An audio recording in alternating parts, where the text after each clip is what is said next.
Hello everyone, this is Sadia Malik and this is Unit 10 of the first year English textbook, and this is the book prescribed by the KPK board for the year 2020 and 2021. Please don't forget to subscribe to my channel and click the like button. Also switch on the notifications so you will be notified about the new videos. Today we are going to do the poem The World is Too Much With Us by William Wordsworth. We are going to be talking about theme, summary, tone and literary devices used in this poem. So first, a little bit about the poet. The poet is William Wordsworth, a very commonly known poet. He was an English romantic poet who, with Samuel Taylor Coleridge, helped to launch the Romantic age in English literature with a joint publication called Lyrical Ballads. And he is most famously known for his love for nature. So whenever you are reading a poem written by Wordsworth, you need to be very sure that he's going to talk about the beauty of nature and how man is important to nature and how nature is important to man, because we can learn so much from nature. About the poem, The World is Too Much With Us is a sonnet by the English romantic poet William Wordsworth. In it, Wordsworth criticizes the world of the first industrial revolution for being absorbed in materialism and distancing itself from nature. It was composed in 1802 and it was first published in a volume called The Poems in Two Volumes, 1807.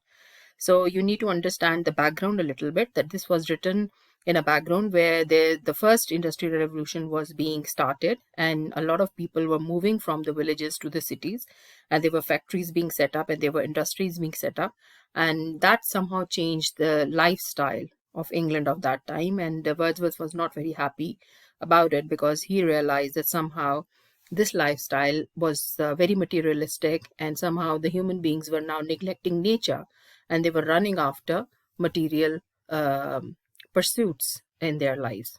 Money had become more important rather than nature. Now we are going to talk a little bit about sonnet. Sonnet is one of the forms in which poetry is written. There are so many other forms also, but as far as the sonnet is concerned, the most important characteristic that it has is that a sonnet is always made up of 14 lines. And it is an Italian poetic form, or you can say that Italians were the one who made it famous because they have extensively written in this form. But as far as the structure is concerned, you can divide the 14 lines into two parts. So the structure of a typical Italian sonnet includes two parts that form together a compact form of argument. So it's basically an argument, a question asked by the poet, a complication presented by a poet, and then in the second half of the sonnet, the complication is resolved, or the problem is resolved, or maybe an agreement is attained at the end. So the first is the octave. Octave, as the word suggests, octa means 8 lines. It forms a proposition which describes a problem or a question. So this is about the first 8 lines. I have numbered the lines here for you. You can see on this side. So they are numbered, and the first 8 lines are called the octave in a sonnet. And the next 6 lines, they are called the sestet. Sestet means a stanza which has 6 lines, and they are further divided into 2 tercet. Tercet is a 3-line stanza. So basically your combination here becomes 3 plus 3. This is important because the rhyme scheme somehow follows the same structure. Typically, the 9th line initiates what is called the turn or a volta. So the 9th line here, as you can see here, this is the 9th line. So here you can see some change happening. So whatever question is asked in the first 8 lines, which can be called a problem or a question, it is answered in the last 6 lines. But somehow the change occurs around the 9th line. That is why it is called a volta or a turn. So this signals that a move is taking place from the problem to the resolution of the problem. So when we are going to do this poem in detail, you can see how this comes into play. Now, a little about the summary. When you look at the poem, you realize that it is more like a lament, a plea, a regret about how human beings have changed their way of living and how they have become so materialistic. And somehow it's a wish also in the poem that Wordsworth wishes to go back to the era where people were pagans and they used to worship nature, because in that way he can appreciate nature and he can be calmed and invigorated by all these images of nature that the present human being or the present modern day man he's neglecting. So the summary can be written like this. This is just an idea. You can develop this idea further. You can improve it. You can write it in your own words also. The materialistic world, the city life, and our jobs control our lives. We are always rushing from one thing to the next. We earn money one day just to spend it the next. The result of this is that we have destroyed a vital part of our humanity. We have lost the ability to connect with and find peace in nature. So this is his main topic sentence, that we are running after materialistic pursuits, and in the process we have lost our connection with nature. In exchange for material gain, we have given away our emotions and liveliness. The ocean that reflect the moonlight on its surface and the peaceful windless night still exist, but we just can't appreciate them because obviously we do not have time. We are so busy in earning money day and night. Nature has no emotional impact on us. So we are surrounded by these images of nature, these scenery of nature. There are trees and there are mountains and there are the changing seasons, but we are not affected by them anymore. The poet wishes that he was raised in a culture that worshipped many gods, though that religion is now outdated. That way he might be calmed and invigorated by the image of this ocean before him. So although it's not possible to go back in time, but somehow Wordsworth is so fed up by this new lifestyle of materialism that he just wishes that maybe he can go back in time and become a pagan again. Paganism was a religion in which the elements of nature were worshipped. People used to worship sun and moon and clouds and ocean, etc. And every element of nature had a separate god.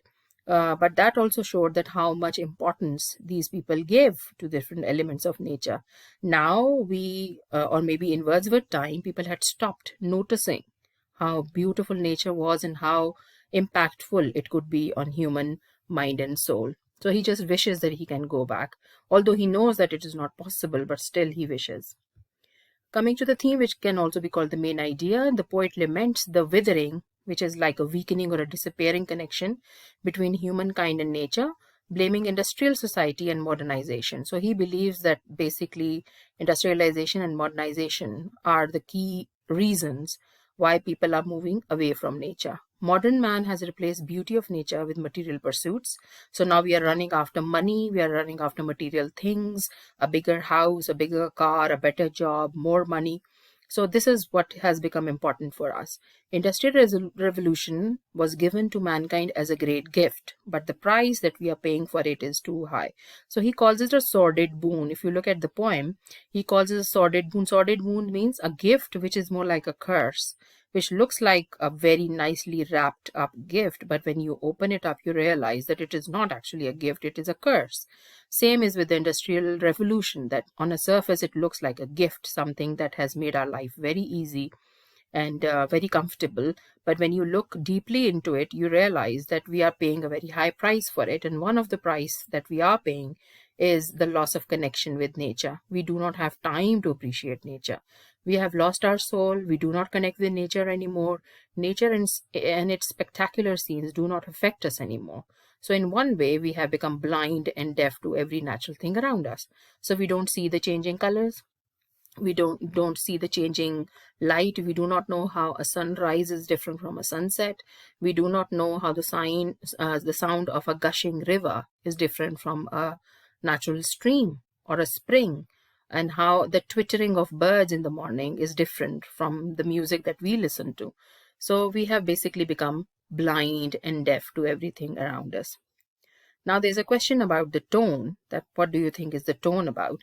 So first of all, you need to understand that how we are going to judge the tone, or how we are going to find out what the tone is about and what it is reflected through. So tone is reflected through the words that the poet chooses to express himself. Obviously, poetry is all about emotions. But what kind of words a poet chooses to express those emotions tells a lot about what he's feeling about that certain thing. So if you read through the poem, there are a lot of negative words that he has used, like this world is too much for us, with us, waste, hearts away, sordid boon, out of tune. So it shows that he's very bitter and he is dissatisfied and he is discontented. So he's not happy. So all that unhappiness and all that bitterness comes out through these words. If he had chosen good words with positive connotation, so we might have said that the tone is very cheerful, but here obviously the tone is not cheerful. It is bitter and it is discontented. The tone is angry, sarcastic, bitter. First, the poet scolds society for giving all its energies to the material pleasures while spoiling their bodies. People are starving their souls. He next announces sarcastically that he would rather be a pagan, which is not possible. Obviously it's a religion which is not in practice anymore. At least then he could appreciate nature through different eyes and see Proteus rising from the sea, or perhaps to take revenge from the complacent mankind. So it is just wishful thinking, but even this wishing is very bitter because somehow he knows that this is not possible. He cannot go back in time, and that somehow makes it even sadder to think that he is wishing for something which is impossible, but he's still wishing it because he needs to feel that environment around him where people appreciate nature and people take solace or comfort in nature. Because nowadays the nature is there around us, but we do not have time to enjoy it. Again, there's another question about the rhyme scheme. Rhyme scheme is something that you can judge by looking at the end of the lines, where the lines are actually ending. So you underline the last words and you see if the sound is the same. So in most sonnets, the first 8 lines have one kind of rhyme and the last 6 lines has a separate kind of rhyme. So here obviously I have highlighted soon, powers, hours, boon. So whatever rhymes with soon is going to be A, like soon, and then boon and moon and tune. So all of them are going to be A. Powers is the next sound change, so that is going to be B. So whatever rhymes with powers is going to be B, like powers, hours, and flowers. So all of them are going to be B. So if you look at the first 8 lines, the rhyme scheme is A, B, B, A, B, B, A. It's more like a sandwich kind of a rhyme scheme in which you have 2 similar sounds at the first line and the 4th line and a different sound in the middle. If you look at the next 6 lines, they are a little alternate. C, D, C, D, D, C. So B with Lee and then with C, and warn with lawn and horn. So it's CDC, DCD, as I've highlighted over here. It's CDC, DCD.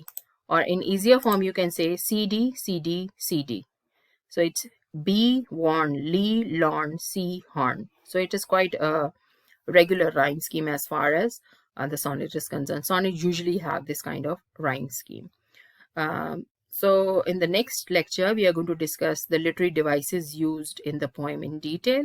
If you have any question regarding this poem or the lecture that I have given you, you can post it in the comments. Also subscribe to my channel and also click the like button.